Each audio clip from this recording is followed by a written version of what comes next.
Ngayon ay kakain naman kami sa restaurant ni Basil kung saan kilala siya dito sa Good Morning mga tao. Siya si Basil, yung vlogger na Syrian Wanderer. Ito nga ang mga kinain namin dito sa restaurant ni Basil at sobrang nabusog kami dyan. Ito at picture muna bago kumain. Pagkatapos nga namin kumain, picture ulit bago umuwi. Ito ang loob ng restaurant ni Basil, ang lakas maka 50s. At pagkatapos niyan ay umuwi na kami. Ilang araw nga pagkatapos namin kumain sa restaurant ni Basil, eto at pumunta naman kami ng SM. Mamimili nga si na Ate Ana at Tita Emma nang dadalhin nila sa malamig na lugar. Kaya eto, pinaglaro na muna namin si Yesha. Pagkatapos namin sa SM, eto at naglakad lang kami papunta dito sa Max dahil kakain kami. Tara, kain tayo mga be.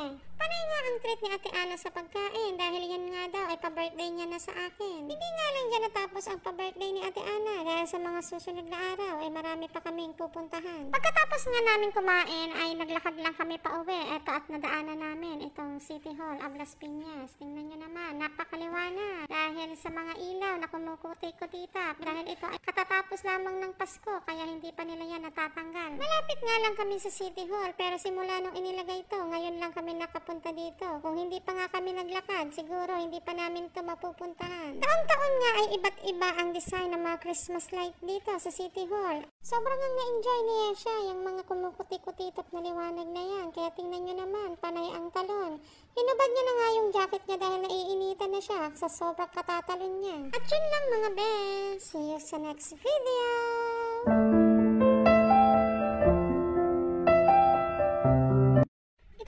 Ito ay January 17 Wednesday. Ito nga sana ang araw na pupunta si Ate Ana sa Batangas para bisitahin ang mga kamag-anak niya doon sa side ng papa niya. Pero dahil pwede naman si Ate Yan mag-drive ng Thursday, ay inuro nga ni Ate Ana sa Webes ang pagpunta niya doon sa Batangas.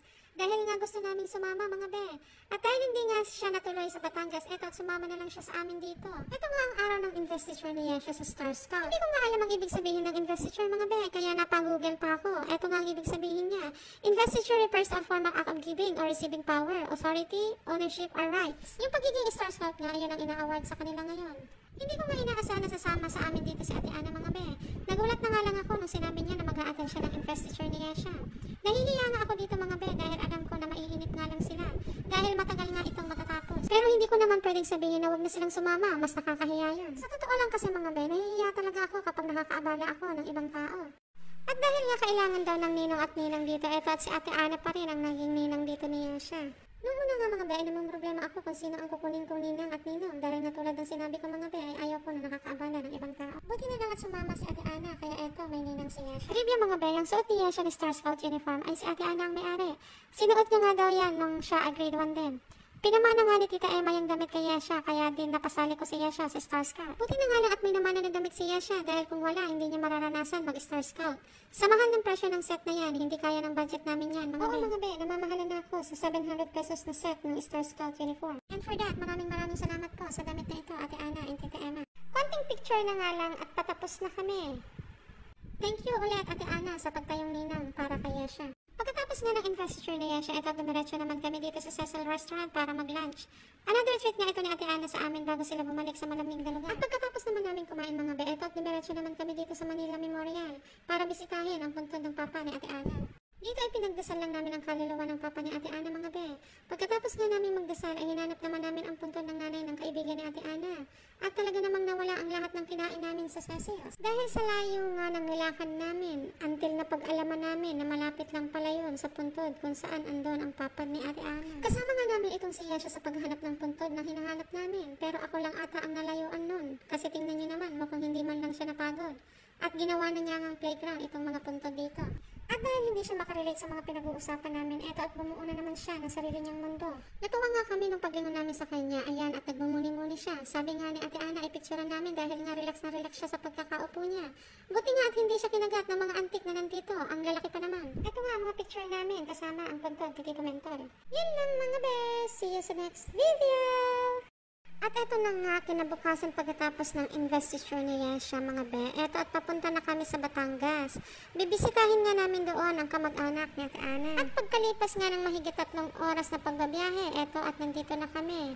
Dito muna nga kami pinababa ni na Ate Ana sa St. Joseph Church mga be, kasi sila ay pupunta doon sa pinsan niya na may sakit. Hindi na nga kami pinasama doon para maiwasan din na makapagdala pa kami ng bacteria or virus kahit nga wala naman kami noon. Pero prevention is better than cure, ika nga. Kaya dito na nga lang kami nag-ikot mga be habang hinihintay sila. Dito nga ito matatagpuan sa gilid ng St. Joseph Church mga be at yun ka papasok. Pagpasok mo, ito ang iyong makikita. Pangalawang beses na nga namin makapunta dito sa St. Joseph Church mga be. Yung una ay noong 2019 at ito nga ang pangalawa. At nung pumunta kami dito ng 2019, hanggang simbahan lang ang napuntahan namin. Hindi nga namin naikot itong kabuuhan ng kanyang lugar. At dahil ngayon nga lang namin ito napuntahan, eto at in-explore nga namin ang lugar na ito. Hindi na nga natigil ang aking anak sa kakaakyat panaog sa hagdan na ito. At pagkatapos nga magsawa niya siya sa kakaakyat panaog dito sa hagdan, eto papasok na kami dito sa prayer garden. Napakalawak nga ng lugar ng prayer garden nila mga be, at ang una kong pinuntahan itong Station of the Cross. Dito nga makikita ang lahat ng pinagdaanan ng ating Panginoon bago siya ipako sa krus. Trivia mga be, itong simbahan nga daw ng St. Joseph ay itinatagpa noong panahon pa ng mga Kastila. Hindi ko na nga inusisa mga be ang pinagmulan nitong simbahan ng St. Joseph dahil hindi rin naman ako matandain sa mga history. Sa mga oras nga ito ay malapit ko nang matapos ang kabuuhan nitong Station of the Cross. At paglabas mo naman dito sa kahabaan ng Station of the Cross, ito naman ang makikita mo, ang replika ng pinaglibingan ng ating Panginoong Jesucristo. Sa puntong ito ay nandito tayo sa likod ng simbahan ng St. Joseph at dito umakyat kami sa grotto upang magbigay galang sa ina ng ating tagapagligtas. At dahil tapos na namin ikutin ang kabuuhan ng prayer garden, eto at nagpipictura na nga lang kami. Buti nga at nasa mood itong batang ito na magpapicture, pati ba naman yung halaman na yan ay pinapicturan niya rin dahil nakukyutan nga siya at ang liit daw. Pagkatapos nga namin mag-ikot at magpapicture mga be, eto at pumunta na kami sa loob ng simbahan para magdasal. Eto ang loob ng St. Joseph Church mga be, at yung puno na yan ang nasa harap. At eto ang kabuuhan ng simbahan. Diba ang ganda? Pagkatapos nga namin sa simbahan mga be, eto at nandito na kami sa aming pakay kung bakit kami napunta sa Batangas. Sa mga puntungan ito mga be, tapos na kaming kumain dyan. Sa sobrang dami at sarap nga ng hinanda sa amin, ay nawala na sa isip ko na pictura ng aming pagkain. Pagkatapos nga ng mahabang kwentuhan sa loob, eto at nandito naman kami sa labas kung saan sinasariwa ni na Tita Emma ang kanilang mga alaala sa lugar na ito. Yan ang mga nakikita ninyong bahay, ang mga bahay na tinirahan nila nung sila ay nandito pa sa Batangas. Pagkatapos namin magpicturan dyan, ay nagpaalam na kami dahil kami ay pupunta pa sa St. Pierre Church mga be. At yun lang, see you sa next video! Pagkatapos nga mga be ng mahaba-habang tsikahan sa mga kamag-anak ni na Ate Ana, eto at papunta na kami sa Padre Pio Shrine. Last time din napunta namin dito mga be ay noong 2019. Nung pumunta nga kami dito mga be ay wala pa itong malaking entrance na ito. Dumaan nga kami dito mga be kay St. Pio dahil isa nga siya sa pinaniniwalaan na nagbibigay ng kagalingan sa mga karamdaman. At dahil isa kami sa nakaranas ng kanyang kabutihan, syempre through Christ our Lord, eto at nagbigay galang nga kami sa kanya sa pamamagitan ng pagpunta namin dito sa kanyang shrine. At pagkatapos nga namin magdasal, eto at nilibot na namin ang napakagandang shrine of Padre Pio. Magsisimba pa sana kami dito mga be, pero katatapos pa nga lang daw ng misa pagdating namin at 5 PM pa ang sunod. Kaya eto at nilibot na nga lang namin ang iba't ibang parts nitong shrine mga be. Iniwan muna nga namin yung mga kasama namin habang namimili sila ng mga souvenir. At kami nga ang tatlo ay mag-iikot muna. Tingnan nyo mga be, akala ko display lang yan, pero may tubig pala talaga. Hindi ko nga yan napansin nung una kaming pumunta dito. At alam nyo, yung nakikita nyo na yan, ay wala rin yan noong 2019. Last time nga napunta namin dito si Yesha ay 3 years old pa lamang. Nahirapan nga ako sa kanya ng mga time na yon dahil kargahin pa nga siya. Wala naman akong makatuwang dahil si Eric ay hindi rin naman pwedeng magkarga yan. Kahit hanggang ngayon ay hindi pa rin siya pwedeng magbuhat ng mabibigat. Sa punto namang ito ay nandito naman kami sa malaking crucifix kung saan kami ay nagdasal dito at nagpa-picture.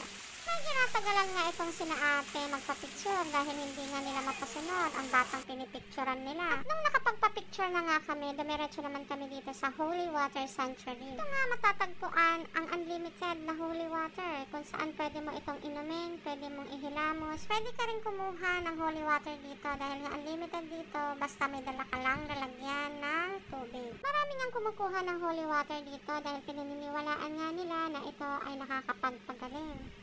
Dahil nga nag-worry ang asawa ko na baka tapos na sila Ate Ana mamili ng mga souvenir, eto at nagmamadali na nga kaming tignan kung tapos na ba talaga sila. Tamang-tama nga pagbalik namin ay tapos na rin sila, eto at mag-iikot na naman kami uli. Dahil medyo pataas yung daanan, tingnan nyo naman hulakad ng anak ko, patabingi na. Dito naman namili sila Ate Ana ng mga souvenir, tingnan nyo naman, ang daming mabibili dyan, mga be. At dahil wala tayong pera mga be, eto at hanggang window shopping lang ang gagawin natin. At pagkatapos nila sa souvenir eto at nag-ikot naman kami ulit. Ito naman ang mga images ng mga santo at santa na nakapalibot sa simbahan. Hindi ko nga nabilang kung ilang mga santo at santa ang nakalagay dyan mga be. Ito naman ang isang simbahan nila dito mga be. Share ko lang mga be, 2019, 2 years after ma-diagnose na Eric ng sakit na cancer, ay sinama kami dito ni na Ate Ana. Fiesta ata nung time na yon kaya maraming tao. At dahil may misa nung mga time na yon ay nagsimba na rin kami. Pero alam nyo ba mga be, with all the people na nandoon, pagpasok namin ay nilapitan kami ng isa sa mga staff ng simbahan para sabihin na mag-o-offer sina Ate Ana at Eric. Hindi yung mag-o-offer sila ng pera mga be ha. Mag-o-offer sila ng body and blood ni Christ doon sa pare. Nakaka-amaze lang mga be dahil sa dami ng tao na nandoon ay talaga sila ang napili. Hindi naman namin kilala yung staff ng simbahan at wala rin naman kaming pinagsabihan na pwede silang mag-offer. Pero God chose them. Napakababaw nga lang nito sa ibang tao pero sa amin napakahalaga nun mga be. Dahil parang sinasabi ni Lord na nandito lang ako, hindi ko kayo pababayaan. Tama na mga be, naiiyak na ako eh. O ayan, pagkatapos naman naming magdasal, eto at papunta na naman kami doon sa Holy Water Sanctuary. Kung may mga dala nga kayong batang kargahin dito mga be, magdala kayo ng stroller para hindi kayo mahirapang magkarga. Dahil malawak-lawak din ang lalakarin nyo para maikot itong St. Pia Shrine. Nung last na punta nga namin dito ay ang init. Buti na nga lang ngayon at ang sarap maglakad dahil bukod sa mahangin, wala pang init mga be. Kaya hindi rin kami pinagpawisan ng mga time na yan. Eto at nandito na naman kami sa crucifix kung saan magpapapicture kami ulit. Ito nga asawa ko ay kinukuha sa akin ng cellphone at siya na lang daw magpipicture sa amin. Hindi nga yan mahilig magpapicture si Eric. Napipilitan nga lang yan kapag naggalit-galitan na ako. Ewan ko ba, may mga ganyan talagang tao. Nahihiya nga lang yan kay Ate Ana kaya iyan, nagpapicture din siya. Pero syempre, kapag ako na ang nag-video, wala na siyang magagawa. Lagi siyang kasama. O ayan, lilingon ka pa, tapos sabay tago. Eto nga anak ko ay nanghingi sa akin ng barya at magwi-wish daw siya dito. Pagkatapos naman yan, eto at tumiretso na kami dito sa Holy Water Sanctuary. At dahil may mga binili nga silang souvenir, eto at binasa na namin dito sa Holy Water. Yun nga mga be, natapos na naming libutin at nakapagdasal na rin kami, nakapagpamisa na rin sila Ate Ana, eto at pauwi na kami dito. Ay kinakausap namin si Kuya Guard. Tinatanong namin siya kung ano nga ba ang araw ang St. Pio. Sabi ni Kuya Guard ay every 23rd of the month. At yun lang mga be, thank you, see you sa next video! At dahil intrams na siya ng February 17 at sasayaw sila ng Sayaw Pilipinas, eto at panay nga ang kanyang practice. At dahil parehas kaliwa ang paa ng choreographer niya, kaya iyan, na-adapt niya na rin.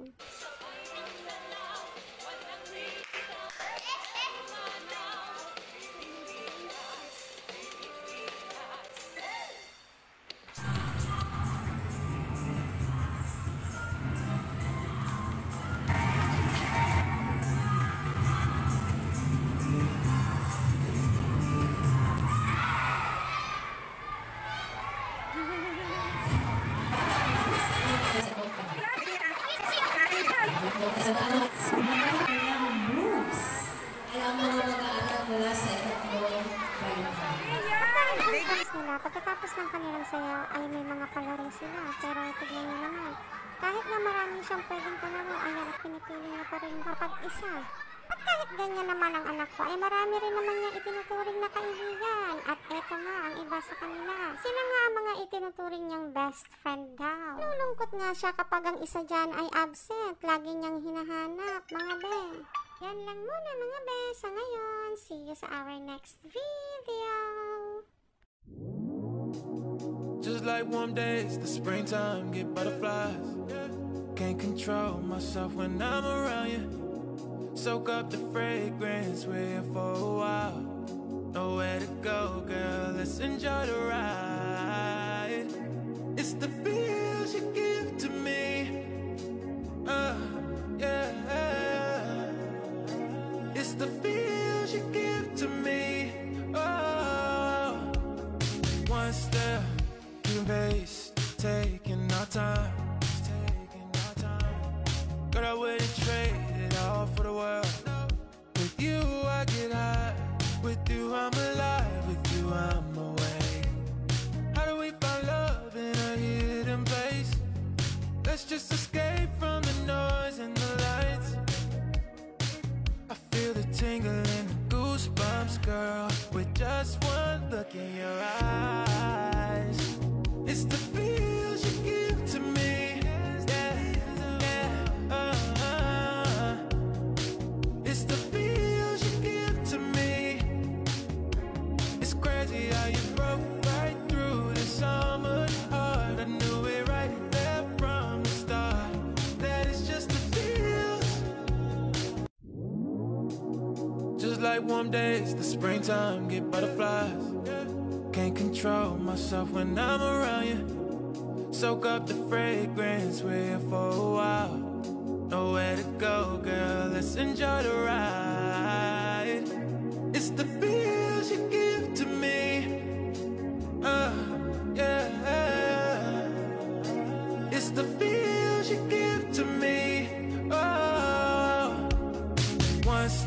Dahil bibinyagan ang pinsan ni Yesha, kaya kami ipupunta ngayon sa Taytay. First time nga ni Yesha makakasakay dito sa MRT. Pagkasakay nga namin ay wala nang maupuan si Yesha, kaya sabi ko humawak na lang siya dyan sa tubo. Pero napakabait ni Ate Guard kasi hinanapan talaga siya ng upuan. Nabigyan nga siya dyan ng upuan, hindi ko nga lang na-videohan.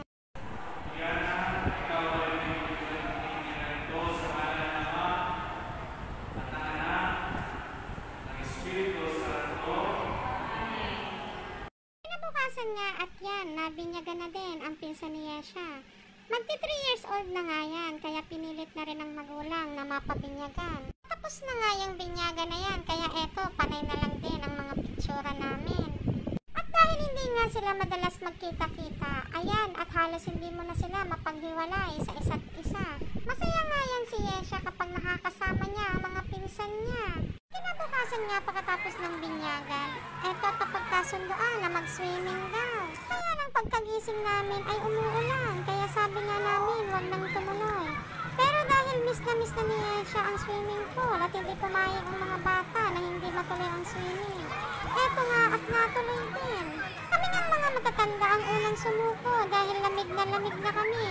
Pero silang mga bata, tingnan nyo naman at enjoy na enjoy pa rin. Nga pala ang kumuha ng mga picture na yan dahil siya lang ang hindi basa sa amin dahil hindi naman siya pwedeng lumublob dyan sa swimming pool. Nung napagbigyan na nga yung mga kagustuhan nila ay umuwi din kami dyan. Pero kinabukasan, eto ang nangyari. Ayan, at nagsisip-sip na ng sipon ang isang bata dyan. Sabi nga itong batang ito kapag may nararamdaman pero sa mga puntong ito hindi siya makaiyak dahil sabi ko sa kanya, sabi ko na sa'yo, wag na tayong mag-swimming dahil malamig, pero pinilit nyo pa rin. Kaya yan, tiisin mo yan. Pero syempre, hanggang salita lang ako, mga be, inaalagaan ko pa rin siya dahil love na love ko nga siya. Halos isang linggo nga yung absent. Buti na lang nga at umabsent si teacher ng Friday, kaya nabawasan ng isang araw ang absent. Pero sa awa naman ng Panginoon, mga be, ay hindi naman lumala ang kanyang sipon at gumaling din naman siya after 1 week. Yan lang, mga be. See you sa our next video. Please follow our page. Thank you, mga be. Pagkatapos nga ng binyagan at pa-swimming, eto hulaan nyo kung asan kami ngayon, mga be. Tama nga ang iniisip nyo, mga be. Nandito kami ngayon sa Manila Zoo. Napunta nga kami, mga be, nung nakaraan dito. Ayan, ang haba ng pila, kaya hindi kami nakapasok. Ang ending, umuwi na nga lang kami. Pero syempre, pinagplanuhan namin ang pagbalik dito. Kaya nga eto, nandito na naman kami ulit. At dahil ayaw na namin makulit yung nakaraan na hindi kami nakapasok, eto at nag-online registration na kami bago pumunta. Ang entrance fee nga dito, mga be, ay 300 sa mga adult. At sa mga estudyante ay 200. At kapag PWD or senior ka, 240 na lang. Ito na nga, mga be, ito na nga nag-iisang elefante na nakita namin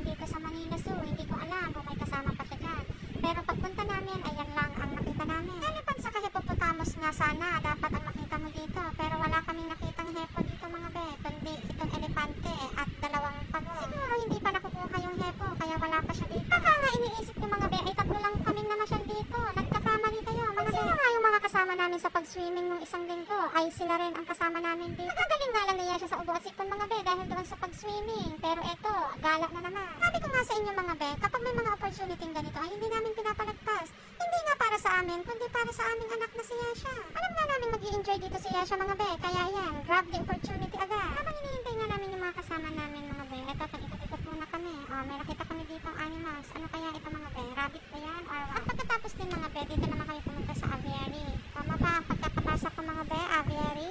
May ilang mga ibon nga ang nandito mga be. Hindi ko nga makakilala ang mga ibon na yan. Kaya ayan, tamang tingin na lang tayo. Hindi nga ako makapagbigay ng information sa anak ko dahil hindi ko rin naman alam kung ano ang mga nandiyan. Kaya eto, palabas na kami dito sa aviary. At yan finally mga be, kasama na namin yung mga kasama namin na nauna sa amin kanina pa. Zebra yung binidyohan ko mga be, o pagpasensyahan nyo na. Kahit ako hindi ko rin mahalata eh. Alam ko nga lang na zebra yung binidyohan ko ng mga time na yan. Kaya eto, ako na ang nagsasabi sa inyo mga be na zebra yun. Tapos naman namin doon sa zebra, dito naman kami pumunta sa mga lizard daw. Ewan ko paano mga lizard ito mga be. Hindi pa nga ganun karami ang mga animals dito sa Manila Zoo mga be. Kaya yan, pa isa-isa lang ang nakikita natin. Mahaba na nga yung nilakad namin, pero iisang crocodile pa lang ang nakikita ko. At eto naman ang pangalawa. Tingnan nyo naman, ang sarap ng tulog niya mga be, kahit may mga bisita siya. At eto naman ang pangatlo. Eto nga ang pinakamalaking crocodile na nakita ko sa talang buhay ko mga be. Konting lakad nga at eto naman ang nakita namin, mga maliliit na pagong.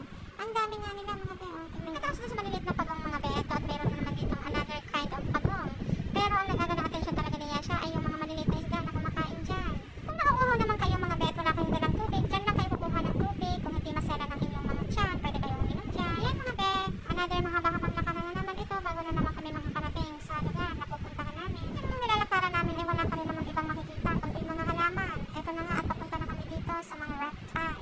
Pagpasok mo dito, yan makikita mo mga be. Yan, isang gecko. Tapos another pagong. Medyo malaki nga lang ito mga be. Ito naman mga be, albino. Ayan mga be, iba't ibang klase ng ahas naman ang mga nandito. Yan mga be, yung mga ibang ahas ay hindi ko na na-videohan dahil yung iba ay maliliit pa at yung iba ay nagtatago. Yan ang makikita mo dyan mga be sa loob. At paglabas namin, ito naman ang makikita nyo mga be. Mga be, tapos mahaba-haba namang lakaran bago ka makakakita naman ng ibang klaseng ng unggoy. Pagod na kayo maglakad mga be, pwede naman kayo maupo dito sa gilid. At dito sa side ng kanan, pwedeng maglaro ang mga bata dyan. At dahil bawal magdala ng pagkain dito sa loob, may mga kainan din naman makikita dito sa loob ng Manila Zoo. At dahil halos nalibot na namin itong buong Manila Zoo mga be, eto at pagod at gutom na kami. Eto nga at maghahanap muna kami ng makakainan mga be, kaya lalabas muna kami dito sa Manila Zoo. Dahil sobrang napagod kami doon sa kakaikot sa Manila Zoo, eto nga at lumabas muna kami. Kumain muna nga kami dyan sa mga inasal, pero dahil sa sobrang gutom namin ay hindi na namin napicturan o na-videohan man lang ang aming pagkain. Ito rin kasi ang araw ng aking pagsila. Nagsa-celebrate nga kami dito ng aking birthday. At dahil wala nga akong pan-treat sa kanila, kaya sila na lang ang treat sa akin. Hirap ng mamasyal mga be kung pamasahe lang ang dala mo, lalo na kung may mga kasama kang bata. Hindi nga maiiwasan na hindi sila magpabili ng kung ano-ano.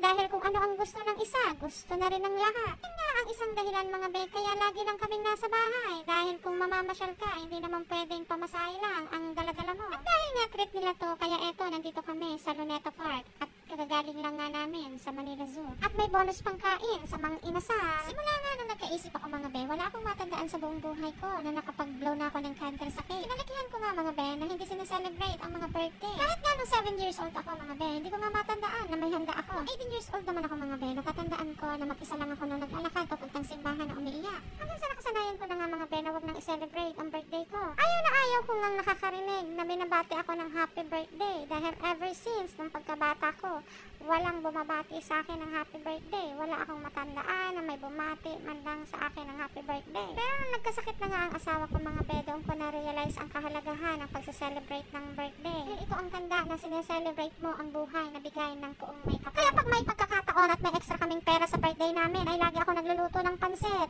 at pinapakain ko sa aming kapitbahay. Tanda ng pasasalamat namin sa panibagong taon ay pinagkakaloob sa amin ng ating Panginoon. Hindi naman kailangan ng bonggang handaan mga be para i-celebrate ang birthday. Ang importante ay may pagsalusaluhan kayo at mapakain mo ang ibang tao. At syempre mga be, huwag natin kakalimutan na magpasalamat sa lahat ng biyaya na pinagkakaloob sa atin ng ating Panginoon. At dahil dyan mga be, marami na naman akong sinasabi. Kaya eto, nilibot na nga namin ang Luneta Park at hindi pa rin ako tapos sa pagsasalita. Hindi ko na kami bumalik sa Manila sa mga be dahil halos nalibot na rin naman namin ang kabuuan nun. Kaya dito na lang kami nagpalipas ng oras sa kakalibot. Pero pagod nga lang din ang inabot namin dahil wala na pala yung Rizal Park na pwedeng paglaruan ng mga bata. Pero magkaganon pa man ay nag-enjoy pa rin naman kaming lahat sa pamamasyal. Sinulit na nga namin ang pamamasyal dito mga be dahil pagkatapos nga nito ay hindi na naman namin alam kung kailan na naman ito masusunod. Pero sabi ng isang guardia na napagtanungan namin ay magtatayo daw dito ng park na pwedeng paglaruan ng mga bata.